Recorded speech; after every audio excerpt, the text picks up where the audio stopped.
एक सज्जन ने श्री तुलसीदास जी से कहा कि सूर्य भगवान उदय होते तब लाल रहते, थोड़ी देर में पीले पड़ जाते हैं, क्यों? श्री तुलसीदास जी बोले हनुमान जी के डर से, कि कहीं हनुमान जी फिर फल न समझ लें। जाको बाल विनोद समुझ मन डरत दिवाकर भोर को। जब हनुमान जी बड़े हुए तो सूर्य भगवान से पढ़ने गए, गुरुदेव मुझे पढ़ाइए, मैं आपकी शरण में आया हूं। सूर्य भगवान ने देखा कि इस बालक को तो पहले भी कभी देखा है, पर याद नहीं आ रहा कहाँ देखा है। याद आ गया, ये वही बालक है जो एक बार बचपन में आया था। ऐसे विद्यार्थी को पास रखना ठीक नहीं। पढ़ते पढ़ते कब भूख लगा, उतनी दूर से छलांग लगा कि आगे अब तो ये सामने ही रहेगा। सूर्य भगवान बोले हम चलते फिरते गुरुजी हैं, एक जगह नहीं रहते, तुम एक जगह रहने वालों से पढ़ो। हनुमान जी बोले हम चलते फिरते विद्यार्थी बन जाएंगे, गुरुजी पढ़ेंगे आपसे ही। ये तो गले ही पड़ गए। सूर्य भगवान ने कहा एक बात और है कि आमने सामने रहे तब तो पढ़ाई होगी। हम आगे आगे चलेंगे तो हमारी पीठ तुम्हारी तरफ, तुम आगे आगे चलोगे तो तुम्हारी पीठ हमारी तरफ, फिर पढ़ाई कैसे होगी? हनुमान जी ने कहा ये बात तो कठिन है। सूर्य भगवान बोले इसलिए तो कह रहे हैं रहने दो। पर हनुमान जी ने कहा गुरुजी इसका भी समाधान मिल गया।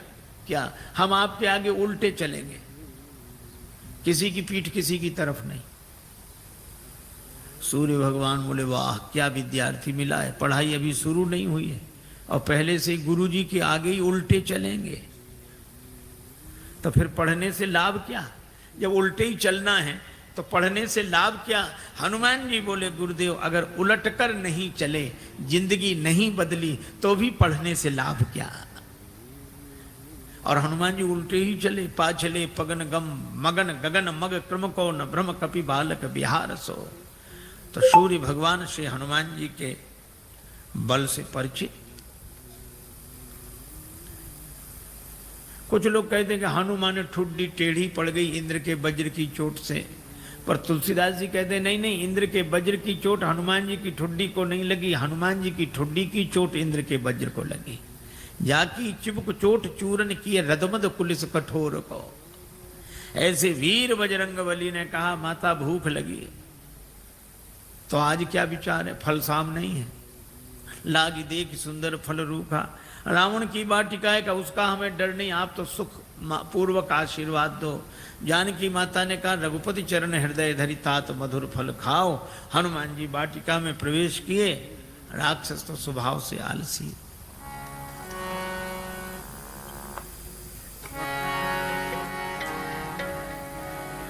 चले ऊनाई सिर पैठी बागा,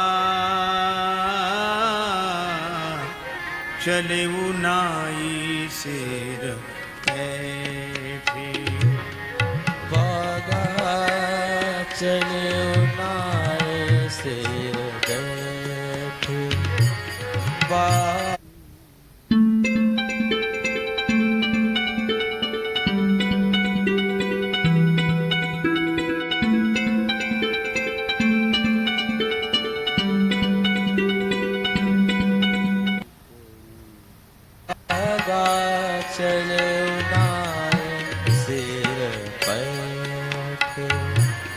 फल खायसी तरु तोरे लागा, सिर पे नागा, चले उनाए सिर पे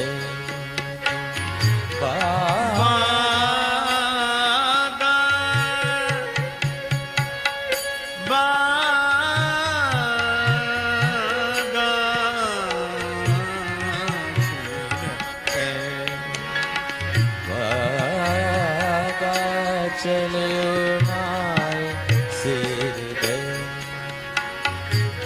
हनुमान जी ने बगीचे में प्रवेश किया। राक्षसों ने देखा बंदर आया, बंदर बंदर बंदर। दूसरा राक्षस वाले आते रहते हैं ऐसे बंदर, स्वभाव से ही आलसी। हनुमान जी ने कहा आए नहीं तो फल खाए। अरे बंदर फल खाए जा रहे। अरे फल खाएगा 2 4 10 क्या। हनुमान जी ने तब पेड़ उखाड़ने शुरू किए, तरु तोड़े लाला। अब पेड़ों कर, अब इनको होश आया कि रावण को क्या जवाब देंगे, पेड़ ही गायब। क्या कर रहे हो? हनुमान जी ने कहा तुम्हारी प्रतीक्षा, आओ। और जो आए सो हनुमान जी गदा की जरूरत ही नहीं पड़ी, जिस पेड़ के फल खा रहे थे वही पेड़ उखाड़ के राक्षसों पे मारा। कुछ बचे गए पुकारत कछु अधमारे, अधमरे थे वो गए। अच्छा, जो पिट कर जाएगा डरा हुआ, वो लंबी बात नहीं बोल पाता, हाँफ रहे थे। रावण ने कहा क्या हुआ? नाथ एक आवा कपी।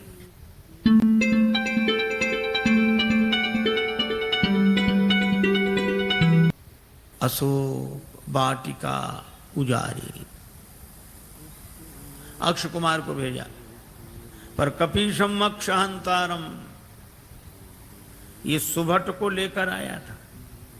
चला संगले सुभट पारा। हनुमान जी ने अक्ष कुमार का वध किया। बंधु निधन सुन उपजा क्रोधा। आप लोगों ने बताया कि वो कपि नहीं महाराज, मरकट है, मार काट मचाए है। मेघनाद बोला मैं चलता हूं। अब रहे महाभट था कि संगा, भट्ट सुभट महाभट, पर धन्य हमारे बजरंग बली, सबको भटा भट्ट कर दिया, एक नहीं बचा। कजू मारे से कजू मारे देसी, जिस पर पेड़ पटका उसे मार दिया, और एक राक्षस को इस हाथ में पकड़ा, एक को इसमें बड़ा रूप, तो ऐसे ऐसे रगड़ दिया। अब वो चिल्ला में बचाओ बचाओ। हनुमान जी कहते हैं मजीरा बजा के कीर्तन करने की आदत है, हम समझ रहे हैं कीर्तन नहीं होना है। और जो हमें बचाओ, बचाएं तो तब जो ऊपर तक पहुंचेगा, बंदर को गिराओ, जो पांव के पास गए तो कछु मिली ऐसी धरी धूरी। ये कछु थोड़े बहुत नहीं है, पर तुलसीदास जी ने ना संख्या लिखी ना नाम। किसी ने तुलसीदास जी से पूछा कि ना आपने नाम लिखी ना संख्या। तुलसीदास जी बोले मारने दो, राक्षस हैं, कौन से बड़े महापुरुष हैं जो इनकी पुण्य जयंती मनाई जाएगी, सो याद रखें समझे। मेघनाद को भी लगा कि प्राण जाने वाले हैं, तो उसने ब्रह्मास्त्र का प्रयोग किया। हनुमान जी परम वीर हैं, लेकिन बड़ों का सम्मान करना जानते हैं। ब्रह्मास्त्र में बंध गए। मेघनाद लेकर आया। रावण ने कहा कौन है तू? कह लंकेश कवन ते कीसा, कही के बल बन घालिस खीसा, मारिस निश्चर कही अपराधा, कौसट तो न प्राण कही बाधा। हनुमान जी सुनते रहे। बाद में बोले जाके बल लवले सते जिते उचराचर जहारी, तास दूत में जाकर हरि आने प्रिय नारी, मैं राम जी का दूत हूं।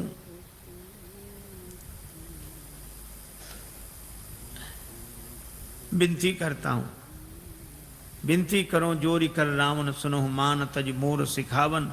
पर रावण ने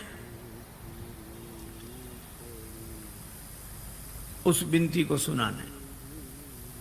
बोला मुझे समझा रहे, मुझे समझाने का फल जानते हो? हनुमान जी ने कहा कि हाँ फल तो जानते हैं। क्या फल है? हमारे यहाँ सम्मान होता है उपदेश देने वालों का।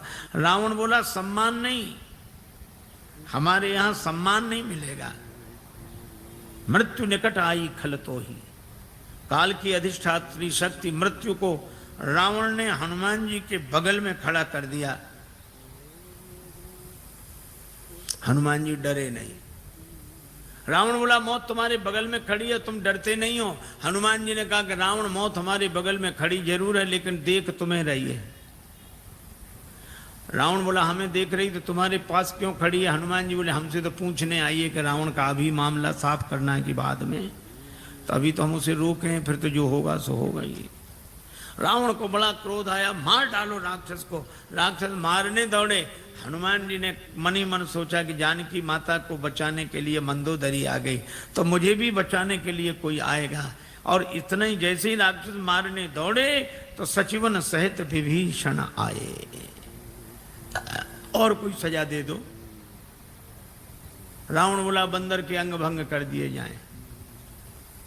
हनुमान जी ने सोचा पता नहीं कौन से अंग भंग किए जाते हैं। पूंछ लटक रही थी पीछे। रावण ने कहा अंग भंग करो, तो हनुमान जी ने पूंछ पकड़ी दोनों हाथों से, माथे से लगाते।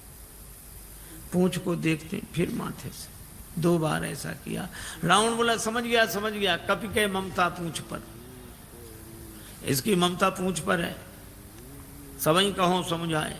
हनुमान जी ने सोचा कहीं ऐसा ना हो रावण ये कह दे कि एक तलवार मंगाए के पूंछ देहु कटवाए। सरस्वती माता की ऐसी कृपा हुई, रावण बोला तेल बोरी पट बांध पुनि पावक देहु लगाए। बचन सुनत कभी मन मुस्काना, भई सहाय सारद में जाना। राक्षसों ने वही रचना की। तेल तो खत्म, घी खत्म। रावण बोला मूर्ख को घी के लिए कहा किसने था? हमने कहा था तेल बोरी पट, तुमने घी। राक्षस बोले हमने सोचा बंदर की पूंछ में थोड़ा बहुत लगेगा, वो तो बढ़ती जा रही है। रावण बोला तेल में ही डुबो कपड़े। हनुमान जी के पास गए कि घी नहीं तेल। हनुमान जी बोले जैसी जिसकी श्रद्धा हो, हमें सब स्वीकार है। अच्छा, आपने कभी विचार किया कि रावण को हनुमान जी की पूंछ से क्यों चिढ़ है? रावण को हनुमान जी की पूंछ से चिढ़ है क्यों? आपने देखा होगा पूंछ अंग विशेष को कहते हैं और प्रतिष्ठा को भी पूंछ कहते हैं। कई बूढ़े लोग घर के बाहर मिलते हैं उदास, उनसे पूछो क्यों, क्या बात है? कुछ नहीं। फिर भी अब इस घर में हमारी कोई पूंछ नहीं रही। बोलो है पूंछ की परेशानी की नहीं। उनके घर गए, चाय की कौन कहे, पानी तक के लिए नहीं पूछा। बेटे से कहो तुम पिता को नहीं पूछते हो, वो कहता पिताजी ने हमसे पूछकर काम किया कभी कुछ? सब जगह पूंछ की ही समस्या, और हम अपनी पूंछ आगे रखते हैं पीछे नहीं। और रावण को भी हनुमान जी की पूंछ से ही चिढ़ है। रावण को लगता है लंका हमारी और हमारे यहां इनकी पूंछ। तो ईर्ष्या की आग में जलने वाला पूंछ को जला देना चाहता है, लेकिन जब जब कोई दुर्जन किसी सज्जन की बढ़ती हुई प्रतिष्ठा की पूंछ को मिटाने की चेष्टा करता है, तब तब भगवान की कृपा से उसकी पूंछ और बढ़ती है। बाढ़ी पूंछ की न कभी खेला। आग लगने वाली थी, हनुमान जी ने सोचा नगर में घूमकर देख ले, सभी ने चंदा दिया है प्रसाद। रावण बोला बंदर को नगर में घूम कर आए, सब जगह से कुछ न कुछ आया। विभीषण के यहाँ से कुछ नहीं, इन्हें प्रसाद नहीं देना। आग लगी, हनुमान जी को पता ही नहीं लगा। देखा कि आग लगी, पावक जरत देखे हनुमंता, भय परम लघु रूप, तुरंत छोटे बन गए और ब्रह्मास्त्र से निकल आए। पर बड़ा विशाल रूप बनाया, बालधी विशाल विकराल ज्वाल जाल, मानो लंक लीलवे को काल रसना पसारी है। चारों तरफ आग, ऐसी आग लगाई। पूंछ तो पहले से ही लंबी, जैसे बगीचे में बैठकर आदमी पाइप से पानी देता, यहाँ वहां वहां। हनुमान जी ने ऐसे आग लगाई चारों तरफ। रावण ने बड़ी कोशिश की, बादलों से कहा बरसो। बादल बोले जो आ गया।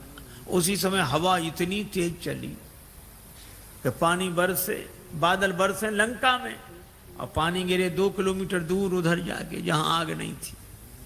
रावण ने प्रलय के बादल बुलाए, प्रलय पयोधि बोले, वो भी नहीं बुझा सके। राम रोष पावक सो जरई, लंका जलकर राख हो गई। और हनुमान जी जानकी माता के पास पूंछ बुझाकर छोटा रूप बनाकर, जानकी माता ने कहा वत्स, मुझे तो बड़ा डर हो रहा था, लंका जल गई, तुम्हारी पूंछ का बाल भी नहीं जला। क्यों? हनुमान जी ने कहा कि माता लंक जला के जली भी नहीं, हनुमंत विचित्र है पूंछ तुम्हारी। जानकी माता कहती हैं लंक जला के जली भी नहीं, हनुमंत विचित्र है पूंछ तुम्हारी। कौन सा जादू राजेश भरा, हंसी पूछती हैं मिथिलेश दुलारी। हनुमान जी कहते हैं बोले कपि ही राघव आगे, हृदय में आगे राम जी बैठे। बोले कपि ही राघव आगे है, पीछे है पूंछ रहस्य है भारी। वानर को भला पूछता कौन, श्री राम के पीछे है पूंछ हमारी। आगे राम जी के पीछे ही हमारी पूंछ है, नहीं तो कौन पूछता। माता लंका साधारण आग में नहीं जली, पावक में जली। राम रोष पावक, तो तुम्हारी पूंछ बची कैसे? का उस पावक में आप भी तो रह रही हैं माता। जानकी माता बड़ी प्रसन्न हुई, आशीर्वाद दिया। चूड़ामणि लेकर हनुमान जी विदा हुए। जानकी माता ने कहा कि प्रभु को प्रणाम कहना। संदेशा लेकर हनुमान जी आए। भगवान को पता लगा, पर जानकी माता भजन कर रही तो अति विपत्ति। इसका अर्थ कोई भजन करे तो अति विपत्ति, न करे तो केवल विपत्ति। हनुमान जी ने कहा हाँ प्रभु। कहा कैसे? कहा कोई भजन करता है तो वह भगवान को याद कर रहा है, कोई भगवान को याद न करे तो विपत्ति, लेकिन कोई भगवान का भजन करे और भगवान ही उसे भूल जाए तो अति विपत्ति। श्री सीता जी ने आपको नहीं भुलाया, आपने सीता जी को भुलाया। नेत्र भर आए भगवान के। हनुमान मैं तुमसे उऋण नहीं। हनुमान जी चरणों में गिर गए। भगवान उठाना चाहते हैं, हनुमान जी उठना नहीं चाहते। प्रभु मैं बालक हो गया जानकी माता के यहाँ जाकर, अब बालक की मर्जी, उसे उठना होगा उठेगा, नहीं उठना होगा तो नहीं उठेगा। उठो उठो हनुमान, हम भी तुम्हें हृदय से लगा लें। हनुमान जी बोले चरणों में अच्छे मिलेंगे तो आधी जिम्मेवारी हमारी, आधी आपकी, और जो आपके चरणों में गिर जाता है उसकी पूरी जिम्मेवारी आपकी। भगवान हनुमान जी को उठाकर हृदय से लगाते हैं। वानर वाहिनी के संग प्रस्थान करके समुद्र किनारे आए। पुल बनना है। विभीषण जी कहते महाराज समुद्र से विनती करो, लक्ष्मण जी कहते सुखा डालो। भगवान ने कहा ऐसे ही करो। 3 दिन विनती की, नहीं माना। लक्ष्मण धनुष बाण लाओ, और समुद्र विप्र रूप में सामने आया। महाराज क्षमा करें। भगवान ने कहा कि वानर वाहिनी कैसे उतरे, उपाय बताया। नल नील के स्पर्श किए हुए पत्थर पानी में तैरेंगे, पुल बनाइए, और इस बाण से मेरे उत्तर तट पर रहने वाले राक्षसों को समाप्त कर दीजिए। अब देखो कितनी अद्भुत बात है। कोई न डूब रहा, उसके गले में पत्थर बांध दो तो जल्दी डूब जाता है, और पत्थर को कितनी भी ऊंचाई तक फेंको पर आएगा नीचे। ये पत्थर मानो कर्म का स्वरूप है, कर्म कितना ही ऊंचा करो अंत में नीचे लाएगा।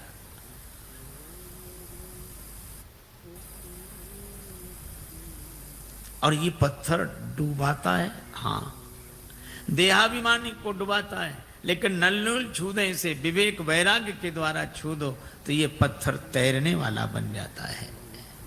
पर ये विवेक वैराग्य उन्हें जिन्हें गुरुदेव का आशीर्वाद मिला हो, लरिकाई ऋषि आशीष पाई, पुल बना, भगवान की सेना पार हुई। भगवान ने कहा कि अंगद जी को फिर भेजो। अंगद जी गए। हनुमान जी हैं पूरे साधु, अंगद जी हैं पूरे सिपाही। साधु आस्था की स्थापना करता है, सिपाही के द्वारा व्यवस्था की बात विधिवत होती है। अंगद जी ने नगर में प्रवेश किया। रावण का बेटा मिल गया। बंदर बोले वही राक्षस बोले वही बंदर फिर आ गया। लेकिन रावण के बेटे ने लात उठाई, मार नहीं पाई। अंगद जी ने गही पद पटके भूमि भमाई। राक्षस बोले ये बंदर वो नहीं, दूसरा है ये तो। रावण के बेटे को ही मार डाला, हाथ गिरते ही ऊपर गया। अंगद जी रास्ता नहीं पूछ रहे तो भी बता देते इधर से इधर से इधर से। अरे रास्ता काहे को बता रहे? बोले आगे बढ़े, यहाँ से तो पीछा छूटे। और रास्ता इसलिए भी बता रहे हैं कि हम तो पहले ही समझ गए थे, वही नहीं समझा जो सिंहासन पर बैठा उसी को समझाओ। अंगद जी को देखकर सभासद उठे। रावण ने फटकारा तो बिचारी न बैठ पाए न उठ पाए। कौन है तू? अंगद जी ने जो उत्तर दिया वो बड़ा अद्भुत। कह लंकेश कवन ते बंदर। हनुमान जी के सामने तो रावण बोलता गया, अंगद जी ने बोलने ही नहीं दिया। कह लंकेश कवन ते बंदर। अंगद जी बोले मैं रघुवीर दूत 10 कंधर। तू कहे हमसे बंदर, हम कहें आदरणीय श्रीमान जी पूजनीय। एक चौबे जी थे, उनसे कोई कहे चौबे जी तो चौबे जी कहते हाँ जी, और कोई कहे चौबे तो फिर कहते क्यों बे। अंगद जी ने कहा कि तू मुझसे बंदर कहे, और अंगद जी फिर चुप नहीं हुए। मम जन कही तो रही मिताई तव हित कारण आयूं, भाई मेरे पिता से तुम्हारी मित्रता थी, तुम्हारे भले के लिए आया हूँ, मेरा कहना मानो, पुरजनों को और रानी महारानियों को साथ में लेके दांतों के नीचे तिनका दबाओ, कंठ में कुल्हाड़ी रखो और फिर भगवान से जाकर प्रार्थना करो, तो मेरा भरोसा है कि भगवान तुम्हें क्षमा कर देंगे। और जो वैसे ही नहीं जा रहा था, इतनी शर्तों के बाद जाएगा। अंगद जी सोचते हैं कि ये जाए ही नहीं सो अच्छा। रावण बोला तेरे पिता से मेरी मित्रता, कौन है तेरा पिता? अब रावण खूब जानता है ये बाली का बेटा है, लेकिन पूछा ऐसे ताकि अंगद कहें कि बाली तो मर गए। मैं पूछूंगा कौन सी बीमारी हुई, क्या? राम जी के बाण से। तो रावण बोला मैं फिर कहूंगा कि जिसने तेरे बाप को मार डाला उसी की सेवा करते शर्म नहीं आती? बाप की मृत्यु का बदला लेना है तो हमारे साथ आ। लेकिन जैसे ही अंगद जी से कहा कि तुम्हारा पिता कौन, तो अंगद जी बोले 6